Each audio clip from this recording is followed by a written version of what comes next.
This is deep dish, right? Yeah, well, let's get deep. So I'm going deep on both sides.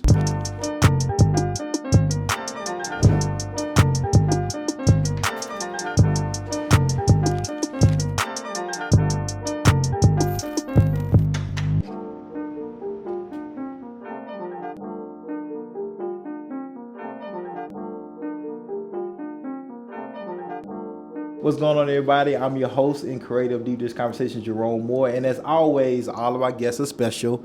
This guest we've been trying to get for about like a year. We have Freddie O'Connell, who is the representative for District 19 on our wonderful Metro Council here in Nashville, also known as the transit guy. And so we're going to talk about that too. Freddie, how you been? How you doing? I've been good. I got nobody to blame but myself for my crazy schedule. So, no, it's good. I'm glad to finally be here. The pizza, is this your first time having 312 or are you familiar? Of course not. Because you live. I've been there since the day they opened. I mean, that's what we walked to 312. You know, so you walk and eat it and you walk it off. Well, no. So it's actually they're a great story. I mean, these are folks that came new to the community. They opened 312. They were the first people to say yes back when we were doing neighborhood stuff. We would do a neighborhood event. They would rush in to be sponsors of that. They came in and started immediately investing in the community, and then they opened, around the corner a little chocolate shop. I mean, it's just like, it's a great story. So no, I'm a big fan of 312. And they said yes to us. Like, they didn't hesitate. That's who they are. In the middle of a pandemic, when many pieces like Joey's just closed down. Yeah. Yep. Geno's East closed down. Yep. Well, and these folks too, I mean, we got a few folks in the neighborhood where it's like that's the benefit of having some, like if you can open your doors and be there for people, Big Al's Deli, Big Al, 312, these were places that when we got snowed out and you could not leave the neighborhood in a vehicle, you could walk to one of these places and they'd feed you. I mean, we got pizza at 312 during one of those snow outs. Yeah. Well, Freddie, we want to get into all of your deep, darkest secrets on Deep Dish Conversations.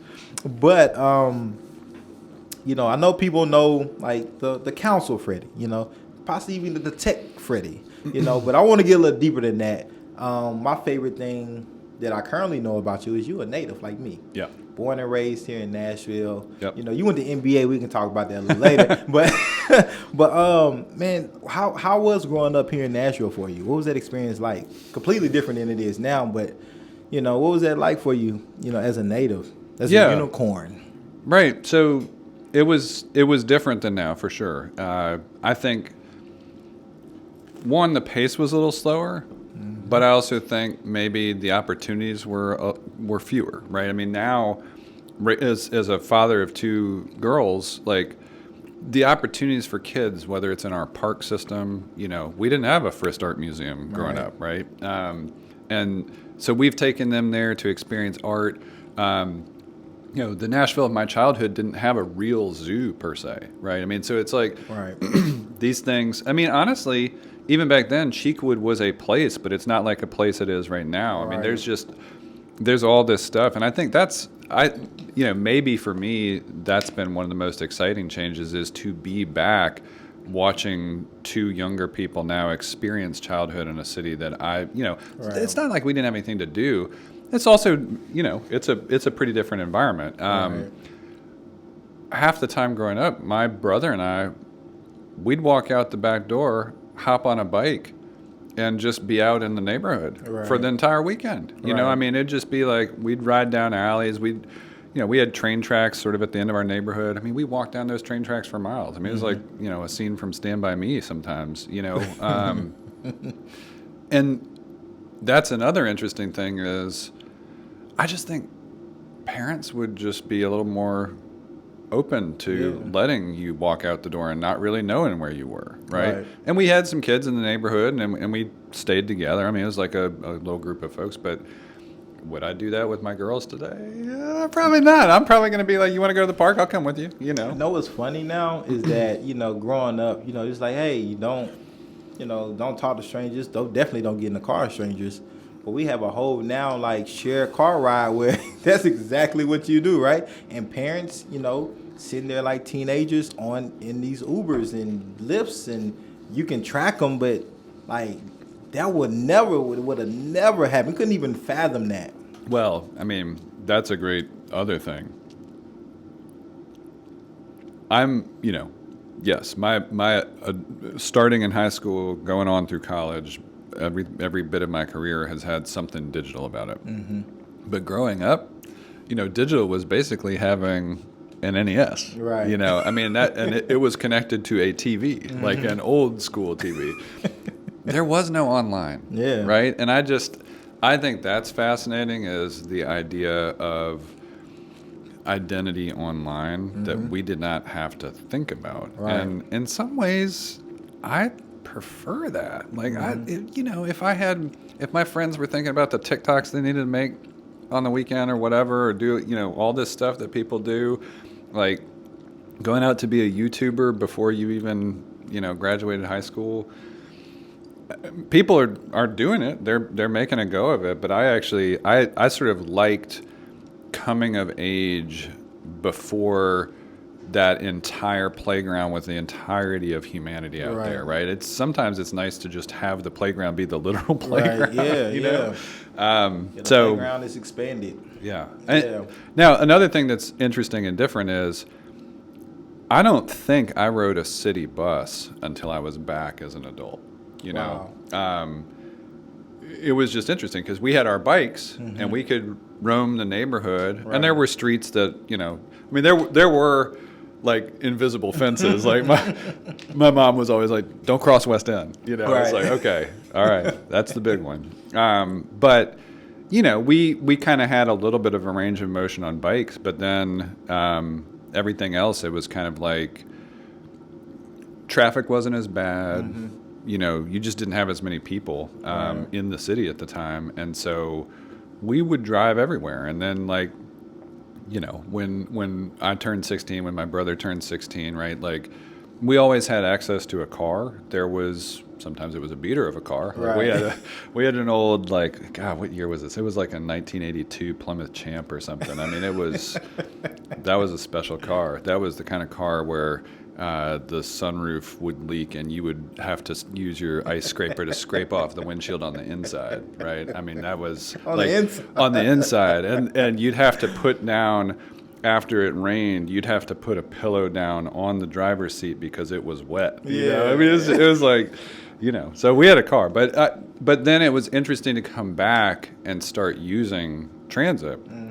And now it's funny because our girls love transit. Like, they want to take the bus, right? And so very often we can't, just with the busy calendar of 2 girls and stuff that they're doing around the city. But no, I mean, I had a pretty good childhood. I went to, back then, Aiken Elementary was K through 6, but got a great education there. My mom actually started teaching at MBA the year I was going to start 7th grade, and that's kind of how that door opened, because you just get to go if your parents are on the faculty and you're a boy, right? But probably the biggest thing, right? Probably the biggest thing, but no, I mean, that's been fascinating to look at too. Is like schools that back then, I think a lot of parents were looking to avoid, have now become these pockets of celebration. And I mean, we're about to be a Metro Schools family twice over. And, there were like, our older daughter is going to West End Middle. Right. And that is a school I don't think my parents were, like, they were in some ways, I think, relieved to have the opportunity for us to go to MBA back in that time. And so that journey of education and thinking about that on the side of growing up here and being involved in that, and then coming back and working on a lot of those issues, right? Because once I got over to Salem time, I mean, we've been over there 15 years ago, it was like, all right, investing in the community, spending a lot of time in that NAACP office and working on education issues. And seeing it through a totally different lens than I saw it through when I was growing up. Right. But that's all the stuff that accumulates when you are in your hometown and you grow up there, maybe you even spend a little time away, and you loop back and you just see things differently. So, like, now you're in tech, but also like very heavily involved in the community. When did that awakening happen for you when you realized, like, you cared about education, you cared about trans. You cared about, a just and equitable city, like that you're from. And when did that happen from, going to college and then, coming back? What was that awakening happen, especially as a white man, When did that happen? I've thought about this a lot, and I don't know that there was a single moment of epiphany, right? I don't know that there was a like, whoa, just wake up one day and see the world differently. I feel like, I can trace back a few different things maybe. In high school, we had a service club, and I got pretty invested in that. Again, I wouldn't necessarily know how to put my finger on why, but I mean, maybe there is just this a little bit of an implicit sense of, oh, I'm in this place of extraordinary privilege, right? And the service aspect of that has to be at the forefront. I mean, right. So started doing that. That brought me into Charlie Strobel's Soup Kitchen, right, across the river, right? So that had me going to East Nashville in a different context than I had grown up in. We grew up in West Nashville, right? And it was a really revealing experience because you start to learn very quickly there how complicated everything is at the intersection of housing and poverty and race, right? And the complexities that get layered on that, like mental illness and addiction, right? And domestic scenarios that play out badly. And then going to college was just a little bit of a separation, and I think I don't know, the whole time. Even those early days online, right? It was interesting because you started to see some exposure of ideas coming on the very early phase of the World Wide Web. Like that had already started. I mean, we weren't all the way into Google and Amazon and all that stuff. But you had Netscape and you had, Yahoo was out there and you could see ideas and get some exposure to that. And I think it's the idea of what could make the world better was always something that resonated with me. Just that idea of like, hey, you see something that doesn't seem quite right.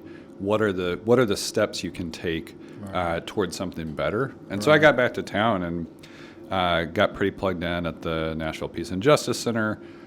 Interestingly, that was also like the journey was a little bit connected in the sense of some of the organizations that I plugged into then were tied to another part of the story that we may talk about, which is the period of life in which, after growing up and always having access to a car, starting to make some choices that were different later in life, right? And so, organizations like Walk Bike Nashville, maybe one of the most transformative organizations I got involved in when I had started riding the bus was this organization that kind of faded away a few years ago called Partners in Transit. Okay. And it was really, now you have Music City Riders United.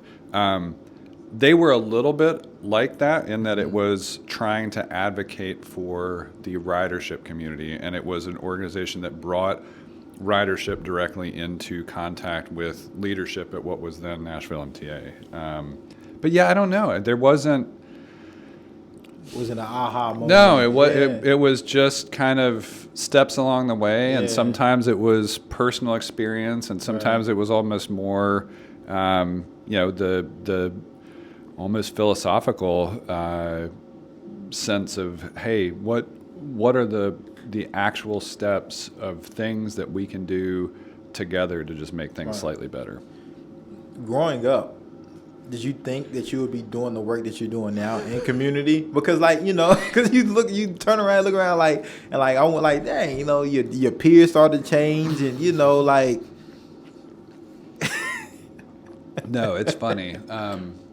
No, once I got into computers, right? I mean, I figured I'd be retired by 30. Right. It's like, okay, that obviously did not happen. But it's no, I could never have imagined.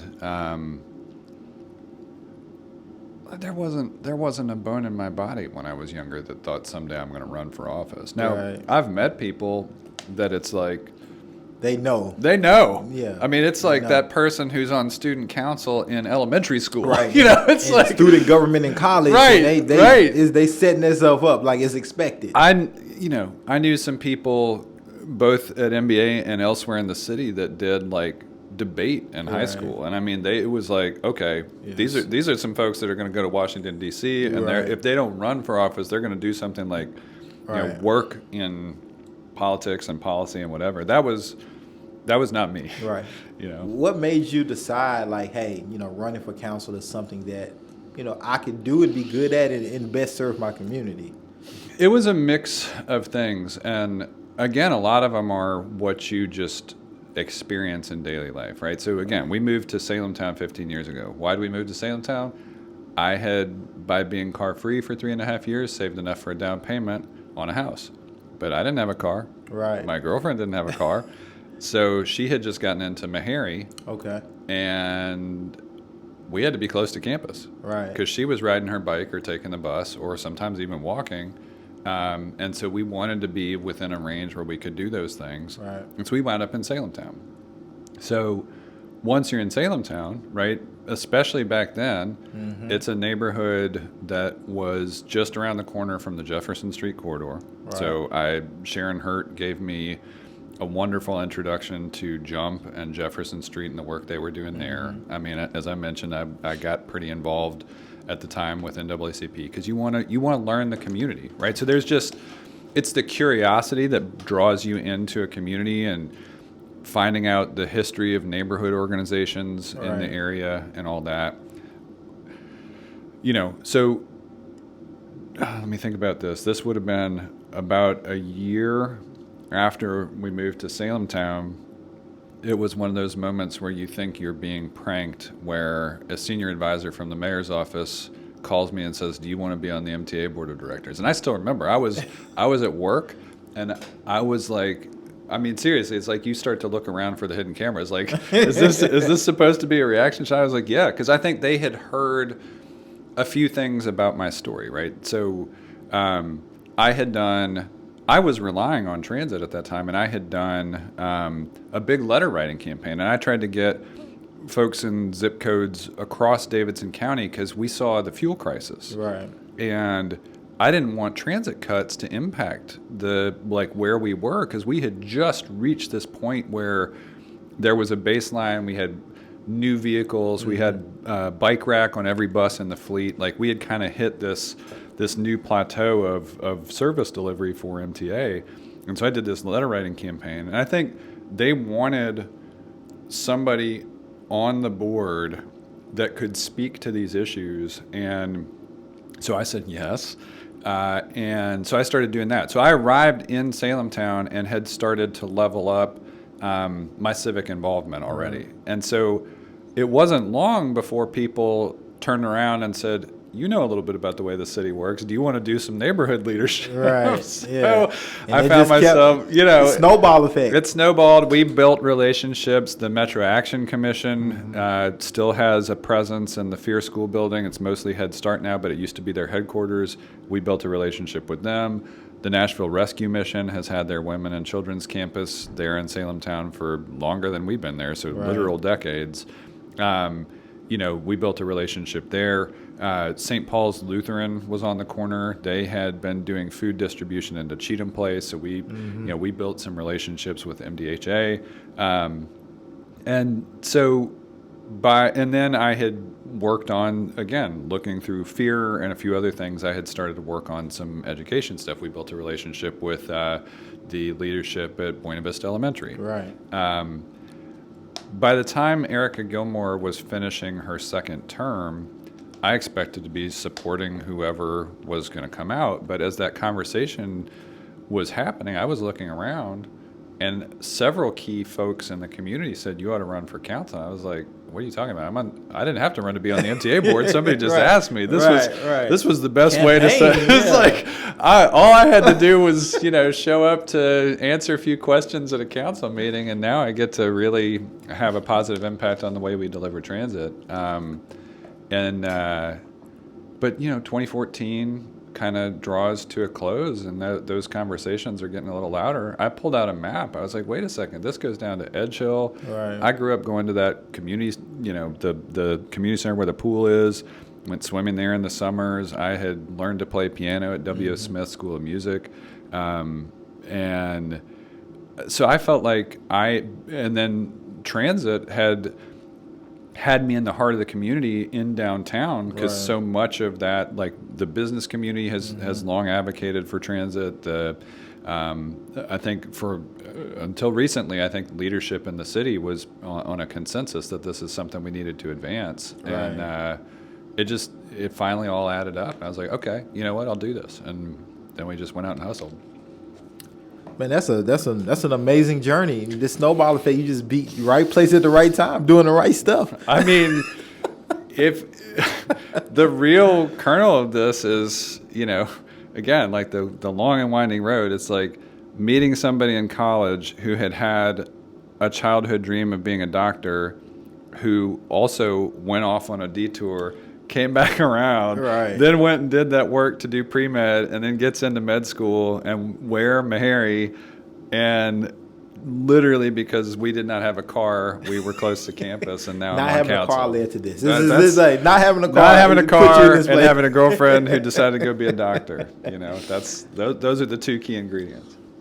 A lot of interesting things have happened and been said about our council here in Nashville.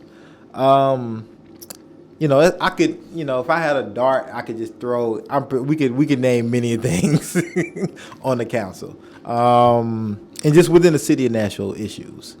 And so I'm just gonna start it off like this. We talking about. We just had today actually. The mayor gave his state of the city speech and all that. I didn't get a chance to catch it, but all of it's on his website. Every point, everything is on there. It's budget time. It's budget time, which the mayor sends his recommendation. It goes to council. You all do y'all thing.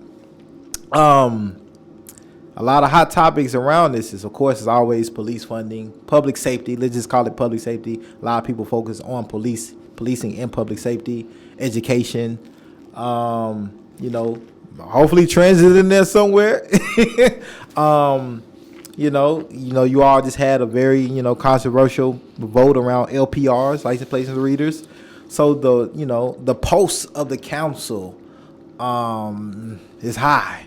It's beating fast. And elections for the council is next year, 2023. So this is crucial times in Nashville these next 2 years with judicial elections, mayoral elections, council elections happening next year, governor election, and is all that. So 2022, 2023, where do you think we're at as a city, especially in the community, as far as like the unity and, let's use unity around a lot of these issues that affect all of us, albeit on a different level, but we're all affected by it. It's a big, important, and difficult question, right? I think my sense is a few different things, right?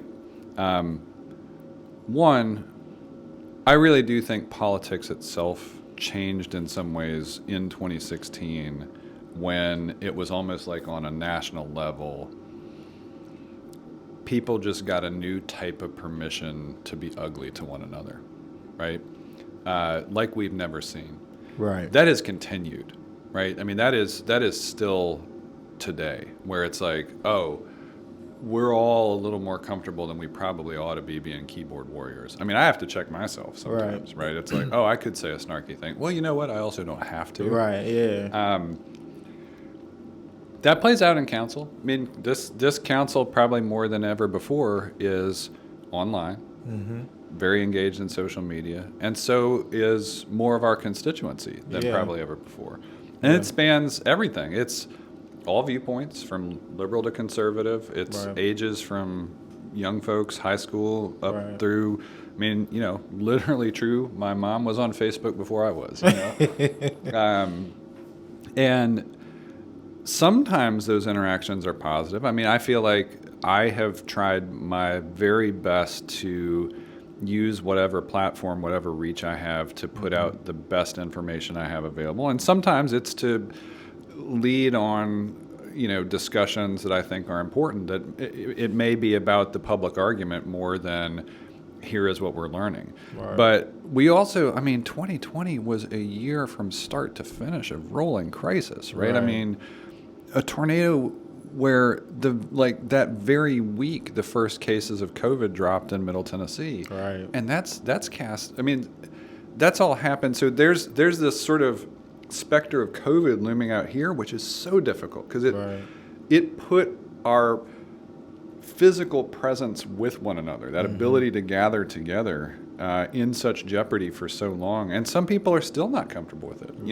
It's tricky, and so that set of personal decisions that plays out across an entire city of I might prefer not just that I'm not going to go to the restaurant, but nobody should be going to the restaurant or the club or whatever. Right. And I might prefer that everybody going to the grocery store has a mask, or that school stay virtual versus go in person, right? Mm-hmm. Those are tough, tense moments when public health is at play, and COVID itself has been such a mysterious illness, right? Like, who's going to wind up with long COVID? Who's going to have exotic symptoms, and who's going to have a cold, right? We just don't know. You don't know.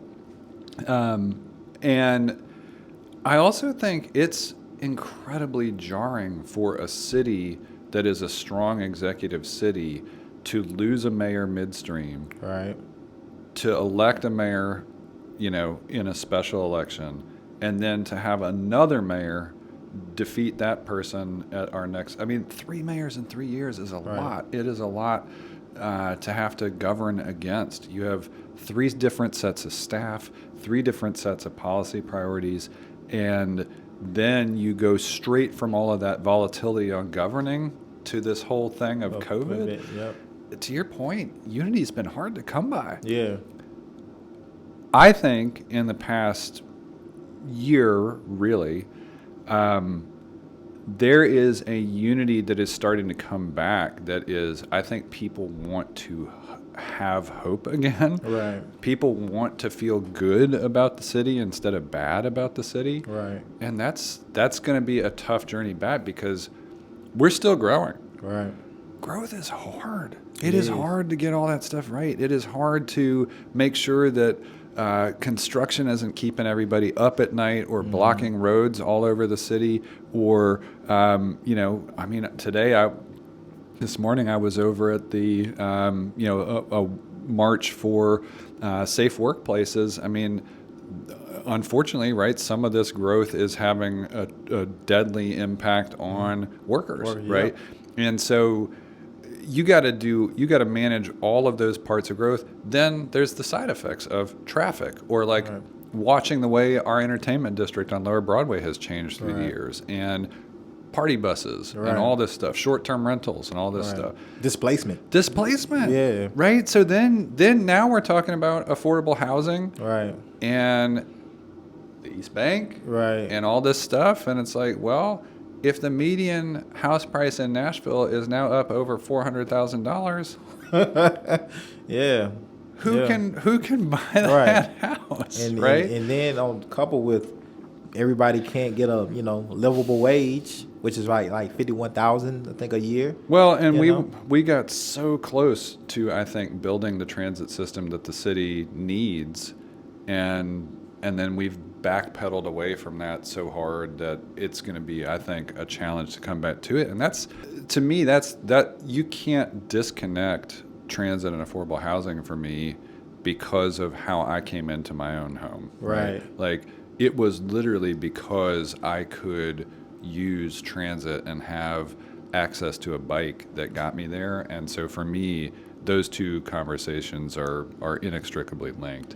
But it's hard because if you're out on the edge of the county and suddenly in Donaldson and Hermitage and Cane Ridge and Bellevue and Joelton, homes are what they used to cost in Germantown 20 years ago. Well, okay. I mean, what teacher can go buy a house? Right, yeah. And so the hard part, though, is bringing those prices down or bringing those wages up. Yeah. I mean, doing those things at the same time. It's hard, especially if you're a construction company. The sky's the limit here. Like, how do you incentivize them, to lower home building prices to $200,000-$300,000? It's hard to do. The cost of construction has gone up with everything else. And the other hard part is some of that growth, I think it is ultimately good for the city to have some high wage jobs here. But if everybody who's moving in is moving out of a market like a San Francisco or a Chicago or New York or DC, markets that have always been more expensive than Nashville, and it's not any big deal to buy a $500,000 home, well, now we're back to where's that $100,000 house? Where's that $200,000 house? And this has been my thing about that, because I'm all for the growth and opportunities, and you can be optimistic about it. And if you're gonna, if you're like me and you're gonna be like, hey, I want to get a piece of this. I'm from here. I wanna be a part of this, and I see opportunity, have something going. Yay for me. However, the soul of a city could definitely leave and be gone. And that's what I'm afraid that may happen if we don't figure out and get this right. And we won't get everything right. It's give and take with growth.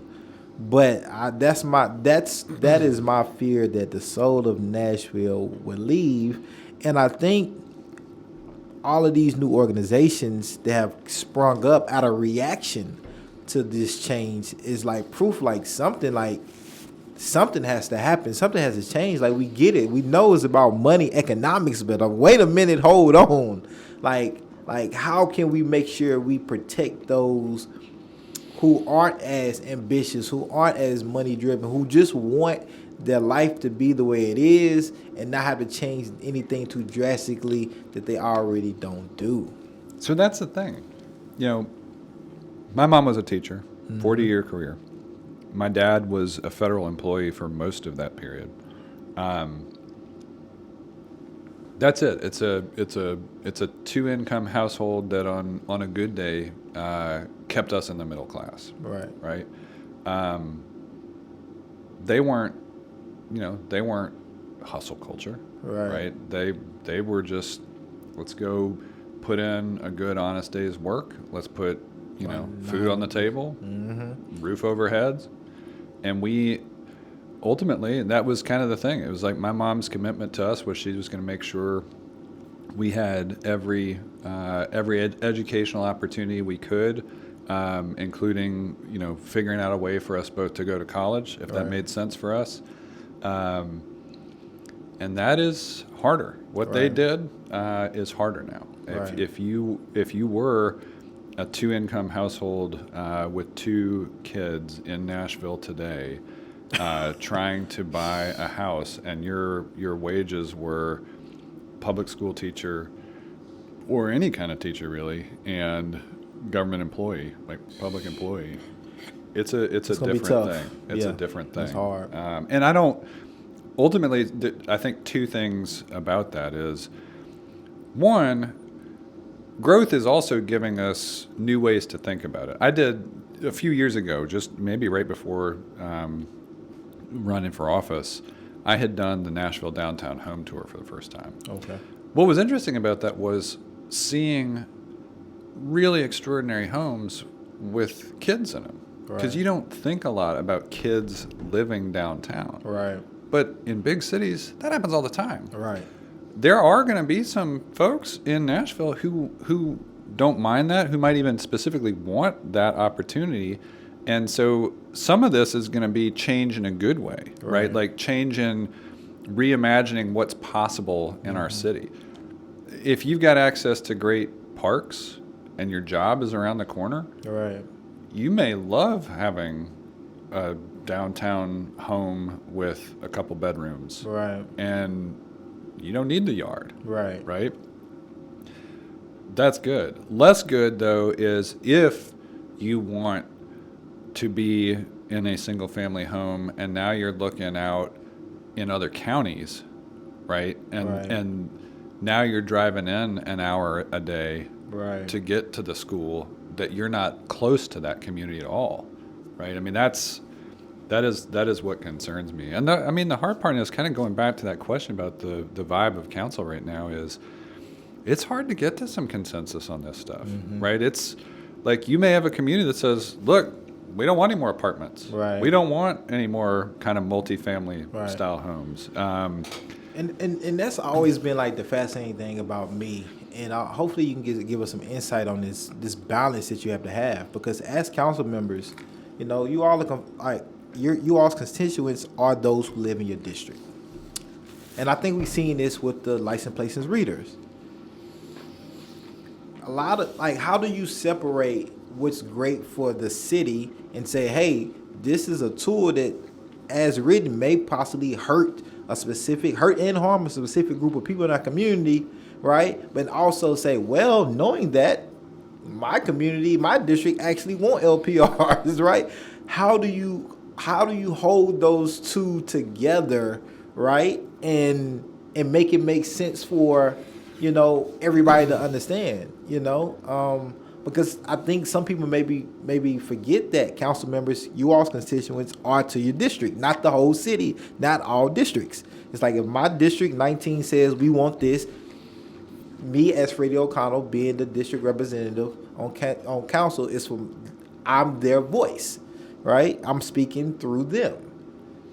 So there's no easy answer to that, right? Because Right. there's two different ways to look at it. One thing we do on council is we make land use decisions for our district. Right. That stays in the district. Right. But every now and then, something reaches our desk like that, like LPRs, that is ultimately a citywide choice. Right. Like you're not just making a choice for your district to say we're okay on this as a policy. And at the end of the day, what happens is here's what you learn pretty quickly when you are in any kind of decision-making role. A decision is an indication of disagreement. Because if you didn't have a disagreement, nobody would need to make a decision. Right? And so you've got to figure out, there have been a few moments where also through this, I think you can hear a thing and you make a choice. If somebody says a thing that is wrong, there isn't, you know, like there's a fork in the road. You can hear that and say, well, this is the community's perspective. I'm going to go reflect that thing, even though it may not actually represent reality. Right. The other thing is to say, we're going to address that concern, but we're also going to acknowledge that, like, here, you have said this thing. Right. Here is the actual piece of information that is like we can cite all of our stuff. Right. And then you can go lead into that space. And I think that's what's really challenging. You know, this council in particular, it's very different, right? Every class of council is very different. The class of 2015 to 2019 behaved differently as a body. This class is, and I think part of it too is we got off on such difficult footing. I mean, we had multiple months of virtual council meetings. Right. I mean, literally half the work I do is conversations on the floor or in committees. And if I can't do that, if I can't be physically present with my colleagues and have conversations with them, get somebody's quick take on an issue that's coming up, or hey, what about this amendment? It's a real challenge. And so I think in some ways the richness of the community discussion has been a little harder to, I think for some folks it's been harder to hear. But you know, that is one of the reasons why I think those citywide issues are more contentious, right? You can go back to look at anything that's been difficult or controversial, whether it's, you know, a property tax increase in the middle of a pandemic, whether it's, hey, are we going to do a soccer-specific stadium? I spent a lot of time thinking about what is a thing that we could do in the city that would be both popular and good. Right. And the answer is that list is small. What's going on, everybody? This is Jerome Moore, creator and host of Deep Dish Conversations. And I know y'all enjoying this episode, but just real quickly, make sure y'all hit that subscribe button and hit that notification so you can be notified when we drop new episodes and interviews. All right? I appreciate all love and support. And let's get back to this episode. Contentious is a great word. I don't know in my time that I can remember, and I know I've been all over the place, like in life in general, different countries and stuff, but this is maybe one of the most contentious like councils that I have been able to witness, right? Talking about, breakouts with community and in council meetings and, Twitter wars and, people are really looking forward to these elections next year, and really like wanting to shape up and make our council look different because of decisions. There's this narrative out there that I've actually had people on this show say, hey, the council is not representing the people. There are many people on this council that are, wanting to perpetuate the harm of black and brown folks here. They don't really care about where the money goes into in our community, whether it's towards, community organizations, violent interruption, education, just wraparound services, all of these things. A lot of people don't see our council moving the needle on that. What are your thoughts? And is the council moving the needle on the things that it should be? What is your hope the council can do going forward? Yeah, it's a really good way to think about it, because at the end of the day, if you've got multiple minority communities, when I got elected in 2015, we were the most diverse council in Metro's history. Mm-hmm. By 2019, we had about half the body was women. Mm-hmm. Right? So it's like from a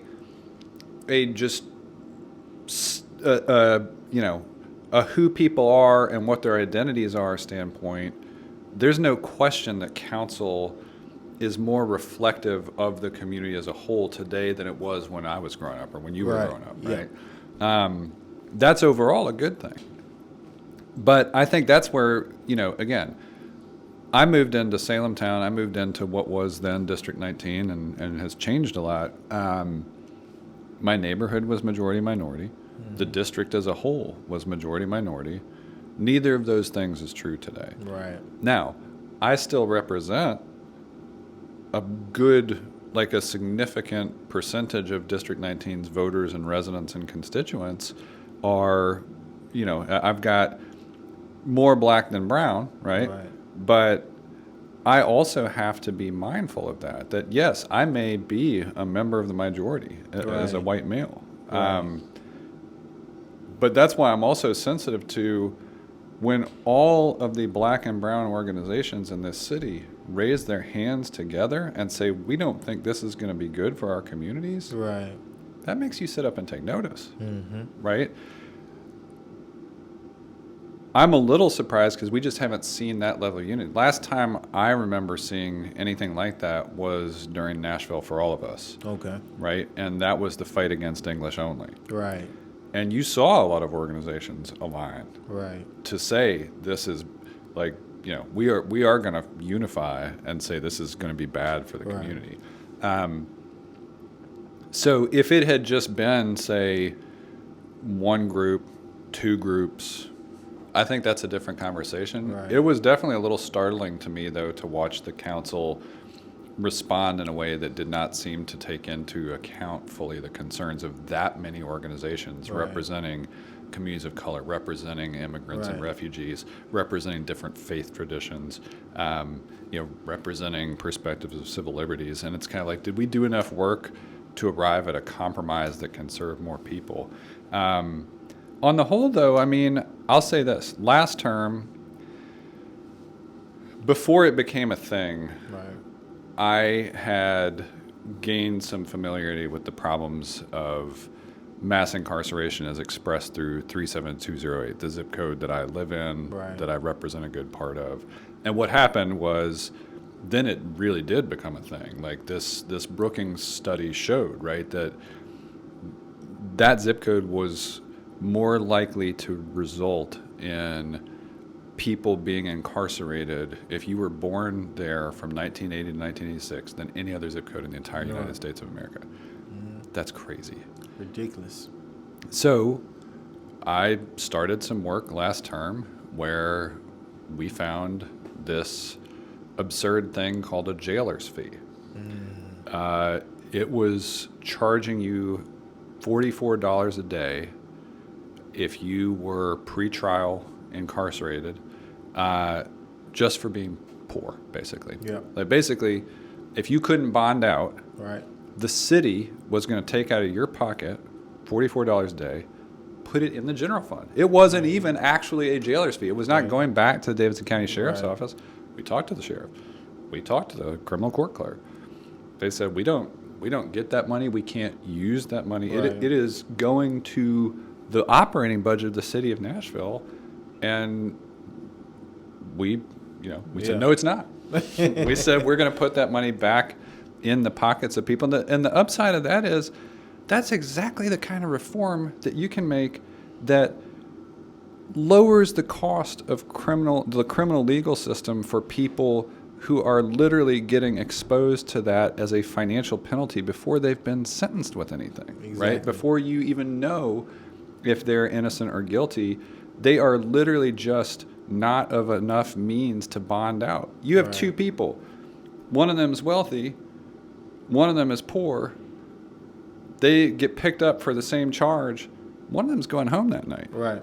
Yeah, that's whole cash bail, money bail thing is a whole conversation, Well, right? so I've learned a lot about that, kind yeah. of stemming from that. Yeah. And it turns out Metro Council, we don't have the legal authority to do stuff. That's all. I mean, the elections that are happening right now, Right, yeah. those general sessions races, That's what you want to know where the power is on the criminal legal side of things? Go look at those general sessions races. and know what's crazy about that, magistrates make the case. and that's why one is crucial to be informed, right? But a lot of people don't know much about the courts until themselves are personally affected by it, right? And or if something happens nationally, you find out, the surface things, but there's so many integral pieces that go into it. But it's like, well, how do we get ahead of it? How do we even stop that from happening before a person ends up in court, right? This is why this whole kind of restorative justice things is coming into play, and this deterrence, like how we even just deter people from ending up in court or jail. Well, and that's why, again, I look at it holistically, right? Mm-hmm. I look at the entirety of the criminal legal system. And some days you can make a fundamental change that lowers the cost for somebody. Right. That is literally just a cost of being poor. Mm-hmm. That probably actually marginally improves public safety outcomes, because now this person isn't going through the criminal court clerk's office after whatever their encounter with the justice system has been and effectively getting an invoice. Mm-hmm. Right? That's money that is now staying in the community, Right. and probably decreasing the pressure to go commit whatever crime you may have been charged with, Right. regardless, again, of whether you were innocent or guilty. So that is lowering costs, improving public safety outcomes, and sometimes you get to make reforms like that. So we then did the work after that fee to do more comprehensive fines and fees study, and we carried that across multiple administrations, right? And again, kept that commitment alive, and then did some more work. Right. Councilmember Taylor chaired this 37208 special committee that Vice Mayor Schulman established, and I served on that, and I worked with Councilmember Taylor to get a lot more of those components done. Now it's hard because that's not the whole pie. Right. That's a small Slice. piece Yeah, of small. that. Yeah, for sure. But I would argue that our work moved the needle. It may not be in the biggest, showiest ways, right? It may not be the that massive headline about how we went and changed everything, but those are system changes, right? Those are every single person that has come into the criminal legal system since we did that work Right. 5 years ago, Right. their costs are lower. Right. They're less likely to be back, right? I mean, so it's important work. The rest of it is, I mean, again, I think we have started to take community safety more seriously. We do have co-response happening now. Right. It's expanding. I think it'll be countywide very soon. And that's, depending on how you feel about that, because some people believe police officers shouldn't be involved at all in that. But think about it though. Yeah. We're going from never having mental health better than nothing. better than nothing. Better than nothing. So Right. I would Yeah. call that it's not like the needle's not going to the other, Right. like it's not 180 degree. Right, exactly. But the needle is definitely I agree. right. Like, and I so the hard part about it is if you want to say, why didn't this council fix everything? You can say that about anything. Yeah. Anything on the, again, go back to your dartboard, throw an issue, Right. did we fix affordable housing? Right. No. But did we build some tools? Did we make some progress? Did we, And I think that depends on your knowledge of how you understand the power of a council member, right? And what they can and can't do. I've got plenty. We could probably do a whole separate episode about that. And so I think, and that's why I think for me it's really easy for me to have conversations with anybody, regardless on what spectrum they're in, because I get it. Like, you get these years, these terms, and you're not gonna fix everything, right? And as a community organizer, it's gonna be give and take. Sometimes you might get everything that you want, sometimes you might not get none, and sometimes you might get some. But you gotta look at it as, okay, we move forward, and even with the co-response thing, okay, that means there's opportunity. There might only be a mental health response in the future. That's how I look, because we gotta look at the data to see what happens, right? And it's better than nothing. And so, but I did think some pretrial work. We did a ton of work on fines and fees. We Right. got co-response. I mean, again, it doesn't satisfy a history of harms, but also Gideon's Army changed everything by bringing us the report on driving while black in Nashville. Yep. Right? I mean, if you go now today, look at traffic stop data, the key piece of evidence that came out of that was saying, if you control for everything else, black and brown folks are being stopped more, and the crimes are, there's no correlation to a greater Right. number. It was literally not having any measurable effect on improved public safety. Right. And so we changed it. Right. And so now there's less likelihood of just being stopped because of who you are. Right. And safety outcomes are still, right? I mean, honestly, if you look at trends in crime data, we're back to where we were in the 60s, right? I mean, it's like, we have brought, we went through a period where crime rose. Right. And now we're down to historic lows. I like to say that, Nashville is a segregatedly diverse city. Right? As a council member, as a resident, as a native, how does that affect us moving forward in a lot of these things where you're talking about housing, transit, employment, wages, when we're all in our community bubbles, right? And I grew up in my North Nashville community bubble growing up here, and I had to make an intentionality to get out in, which I think you still have to do. But many people are not doing that, right? So therefore, we worried about our community pocket of, hey, this is good for my community. I'm happy for it. I don't know what's going on over there, but hey, because I'm not connected, I don't have relationships, I don't really think about it. How does that affect Nashville moving forward in the next decade? That's maybe one of our most important questions, and it kind of comes back to what you were talking about earlier in terms of soul of the city.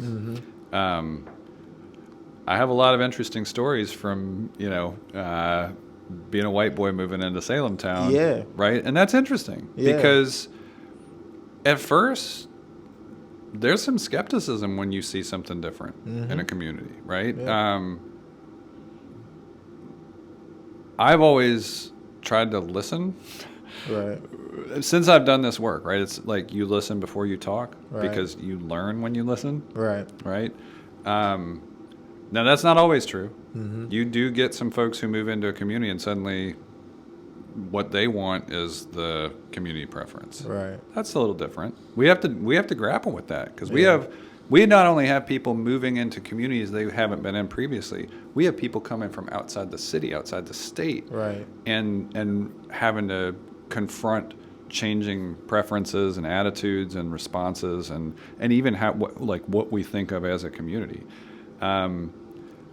I've always looked to those areas where people are able to draw in a really diverse mix of people.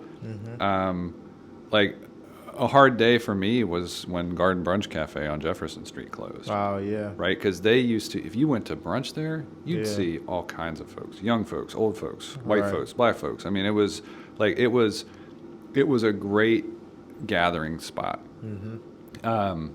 Now there's still some places out there, and then there's some places that are doing Keith Caldwell is down at C. Hubbard now, and he's bringing different groups in on the fourth Sunday of every month to have it not just be black church and white church. It's like, all right, we're gonna come do this together. I actually think one of the most important things Mayor Berry did, it happened one time, but it was pretty revelatory, was the Real Talk dialogue. I mean, 1,000 people came out for that. Yeah. But we only did it once. We had one conversation. I think in some ways that's a great series to have. Now, too, going back to what I was saying about politics having changed, when we're this polarized, Right. I don't know what to say about that, right? Like we deal with that on the city and state level, but also sometimes within our communities within Nashville.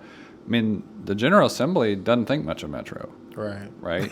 I mean, it's politically popular for state legislators to do things that harm Nashville's ability to respond to our own constituents. Yep. Preempting everything.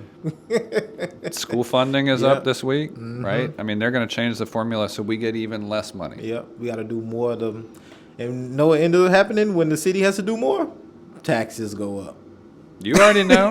You already know. Just wait. Give it just a couple years, and that because of the state decisions.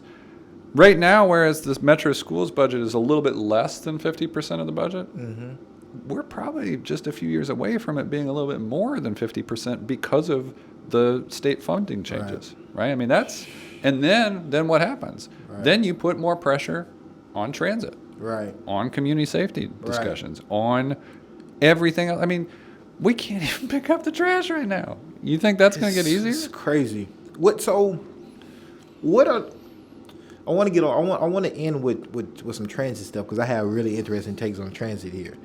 But what are some realistic solutions that because it's gonna take time, right? It's not gonna happen overnight. But what are some immediate things that Nashvilleians should be advocating for that may come in front of council for us to really start chopping it away at all of these deficits that we have in so many different kind of social constructs that are affecting all of us on some type of level? The real answer to that is kind of it's a two-step process. The best thing people could do right now in Nashville, which is one of the last large American cities not to have dedicated funding for transit, is to speak up loudly for dedicated funding. Now, the hard part is, again, the state is our pathway to that. Right. We're going to have to figure out what we are comfortable with as a community, but something, right? Like if it's a quarter, if it's a 0.5%, right, of whatever our authorities are to go get that, it is critically important to move that transit element out of the operating budget where it's competing against schools and everything else. When you do that, my favorite thing about transit as a policy initiative is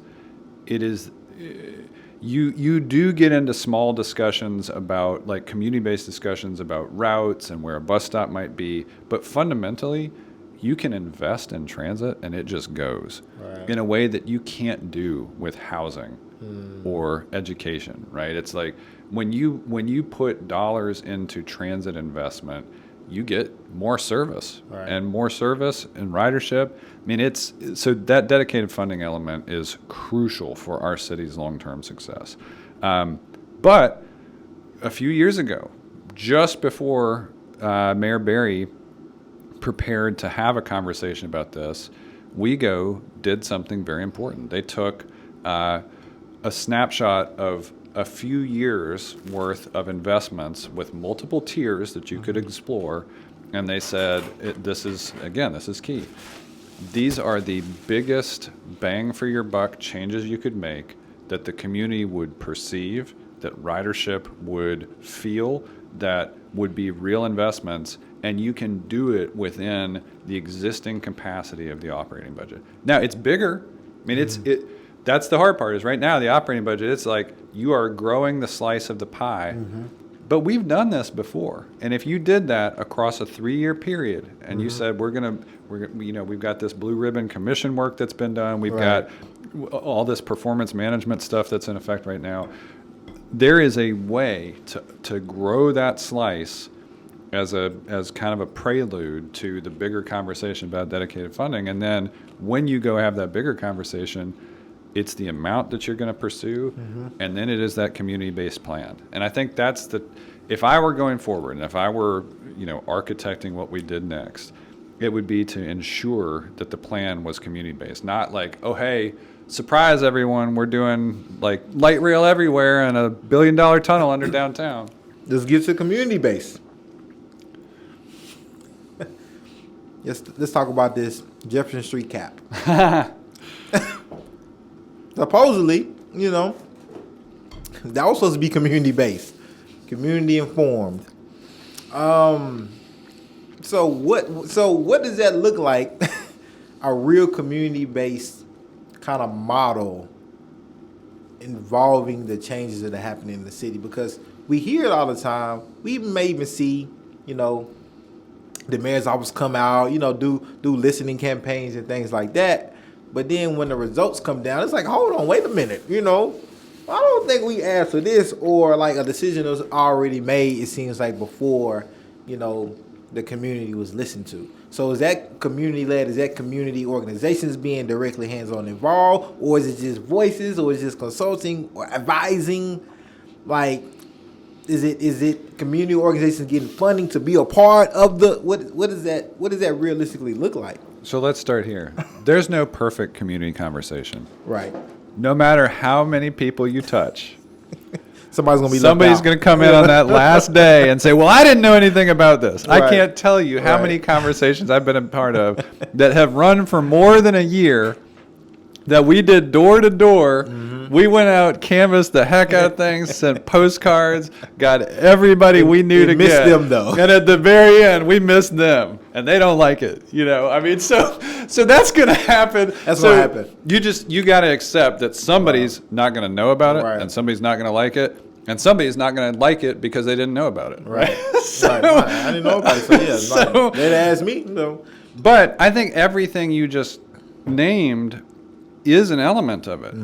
This is what's wild to me.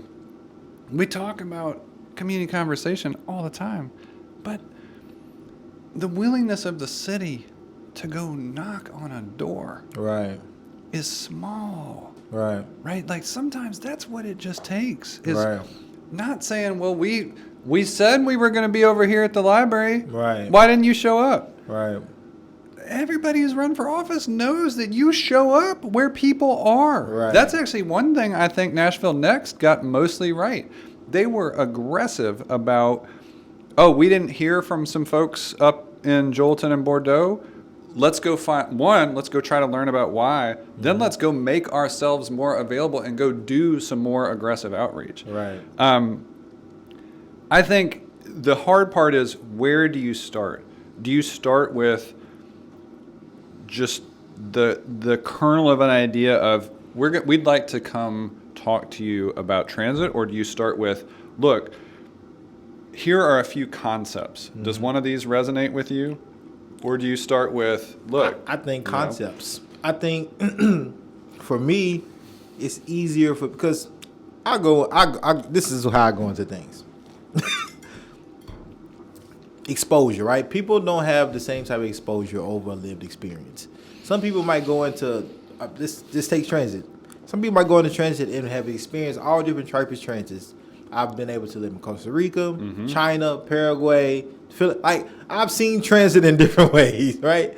Work really, really well, and then kind of be like, it's not the best looking, but it's dependable, right? And so I might have more upfront to say, like, hey, what something may look like. It might be somebody that might only transit they know is what they've seen here in Nashville their whole life, so they don't know what a new concept looks like. So already having something in laid out with multiple options, some multiple people tend to like multiple choice tests better than short answer and just give me the stats, right? And so I think that would be better, and then you can tweak it. But like if people can visually see this is what we have, this is how you'll be affected, this is how it'll help you, these are the benefits. I think that tends to better serve community, especially when you have experts or people who've done the work already working on it, and keeping in mind like, hey, people want variety, want options, and then you can go from there. And then it might even be a case like, hey, these are the only 3 or 4 possible options that we can go based on how our city is, geographically made up. So it's gonna be one of these 4 in some type of way. It might look different, but and I think people can respect that, because some things are just some things. Like you can't interstates just can't be shifted and moved like that. Streets and roads, things are kind of a foundation is a foundation. Well, I think that's right, and I think to your point, you may have experts over here on the thing that you believe is the right thing to do. Right. When you get to the community, the people in the community are the experts about the community. Yeah. And so what you've got to do is you've got to find that place where that expertise comes together. Right. Right? And say, we understand y'all are the ones that know this community. Right. But we also know that at least some people in here are going to benefit from this idea that has not yet seen, taken shape in your community. If it's transit, if it's different infrastructure, let's talk about those things, and then y'all share with us the concerns, the hopes. And I have a personal preference. Just let me know if my idea is just not going to work. And I think that's why I think kind of sometimes the city can drop the ball when it comes to community input or listening to community. I think community will just be understanding like, hey, look, we've heard you all. We took everything into consideration. However, we have to do this because of X, Y, and Z, and this is not going to happen. Because you're not going to be able to please everybody, regardless. I don't care how great you're playing in. Like you mentioned, it's going to be somebody say, hey, I didn't hear about it, I didn't know about it, or I don't like it because I didn't know about it. And there's going to be some people just disagree with you. But something has to move. We got to try something. So that's the interesting thing. Year after year after year, if you cut a transit route, people will scream in pain. If you add transit service, you will get promoted. If you're a council member who just got to add major new transit service in your district, you're going to shout about it from the rooftops because it's the most popular thing you did that day. Right.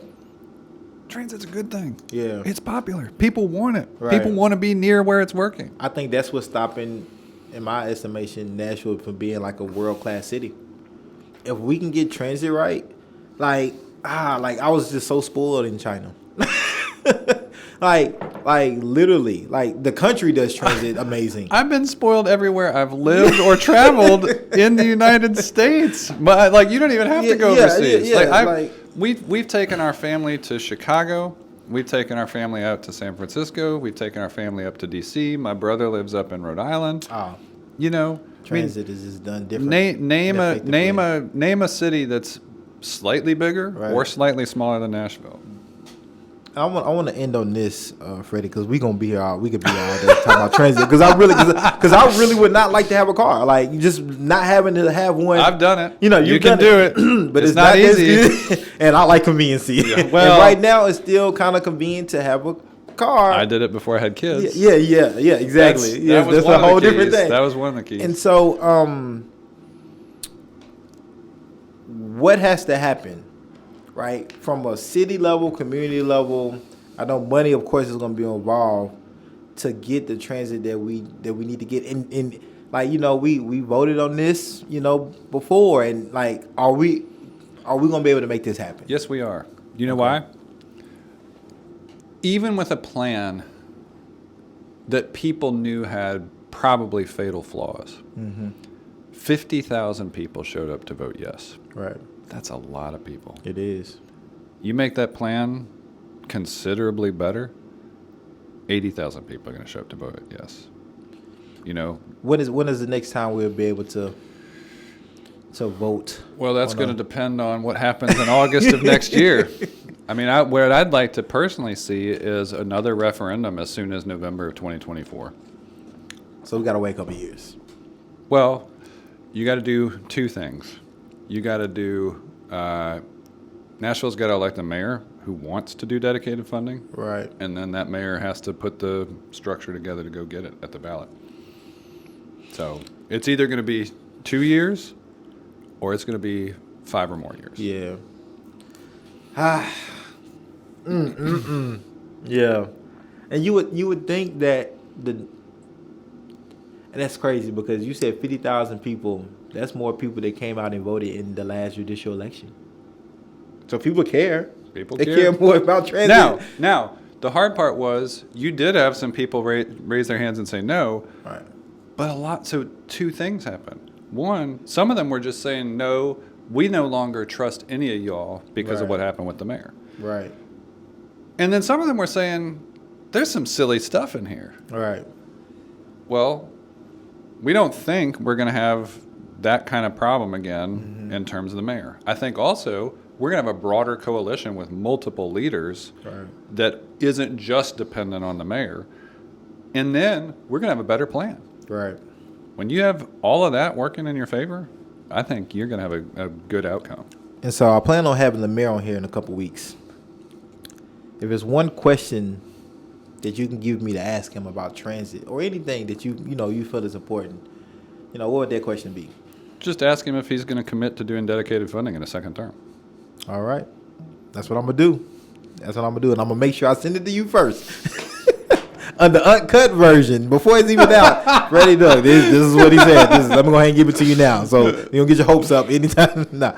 But Freddie, I really appreciate this time. And I definitely want to bring you back.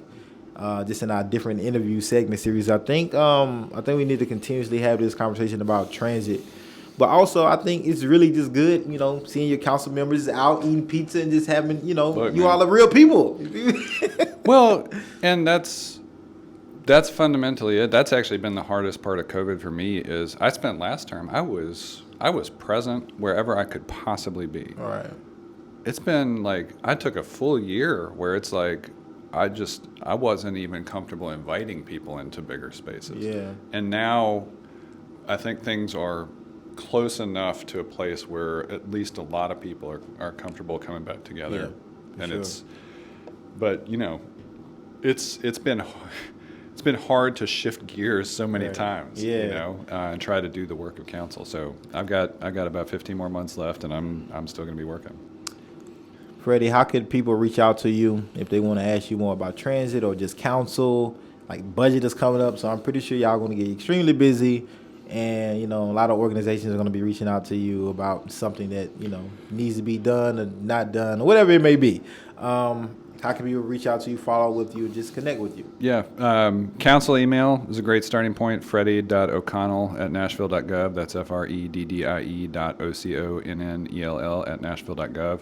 I'm on social media. You can find me just at Freddie O'Connell, all one thing. Facebook too, Freddie for Nashville. I'm on Instagram. I'm not a massive poster, but then, if all that's out there, I also, my cell phone number is on all my cards and on every email I send, and that's just 615-260-0005.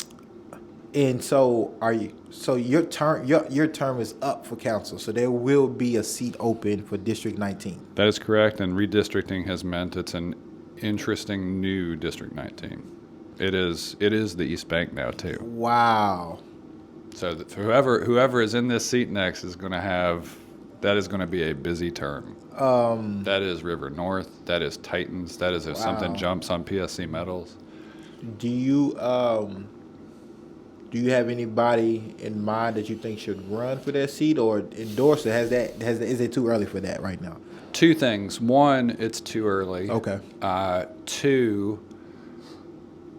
I always am aware of who I think talented community leaders are, but I think those leaders are better. Like, I'm not going to say, hey, here's my anointed successor. Right. Right? I'm going to encourage people to have conversations with one another and make their choices, and then whoever runs. And if I look at a field and say, there is somebody here who is clearly in step with the district versus somebody who's clearly out of step, okay, I may make a choice and be vocal at that point. But I mean, that's kind of my thing is, if I have said something publicly about a race, then you know my opinion. Right. If otherwise, it's like, then I'm like everybody else, and it's kind of like, look, this is we go into the ballot box and we make our own choices. Next steps for you, really quick. Anything more government, more any other surprises that we should be expecting from you, Freddie, or any next steps, any other positions that you're eyeing out there? Give it to us on Deep Dish now. No, give it to you on Deep Dish, huh? You want? Or is this a breaking news? Yeah, breaking type news. of We got to close with the breaking news. Here's what I will say. I will say, stay tuned. It's not breaking news for us. That is it. Stay tuned, everybody. Stay tuned. We appreciate y'all for listening and watching. Freddie, again, appreciate you. And he's going to tell me off air. Because I'm going to grill him. He's not leaving without telling me. But Freddie, thank you so much. You get to take all this wonderful pizza home with you. And thank you all for tuning in. Till next time.